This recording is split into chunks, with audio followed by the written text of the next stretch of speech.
So today, lilinisan natin ating makeup brushes and sponge. Look at that. So, ito yung mga kailangan nyo kapag magme-makeup clean kayo. Una, kailangan mo ng micellar water. The next, kailangan mo ng dishwashing liquid. And then, kailangan mo ng hot water. Then, meron tayo. So first, babasain muna natin siya. Mag-initial wash ka muna. For the mixture, itong rice cooker ang nilalagyan ko. And then, lagyan nyo ng, of course, our micellar water. Yung micellar water nyo, enough para mag-soak yung product nyo.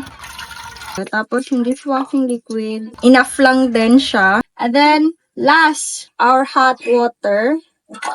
And then, isusok na natin yung mga sponge.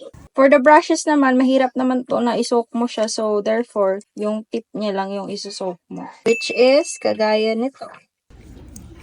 Soak mo muna siya ng mga ilang minutes. So, pwedeng while soaking, igaganon-ganon mo siya. Kung wala kayong makeup brush na settings, guys, pwede din yung stone. Gently scrub nyo lang yung brush nyo doon sa stone. See? Look at gaano siya kadumi.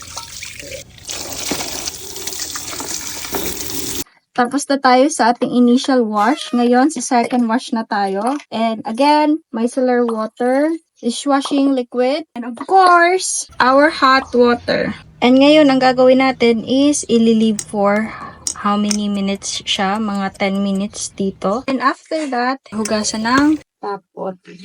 Then, after that, ilalagay na natin siya sa clean towel. Or pwede nyo din siyang ibilad sa araw. Tingnan na naman kung gaano kalinis na siya ngayon.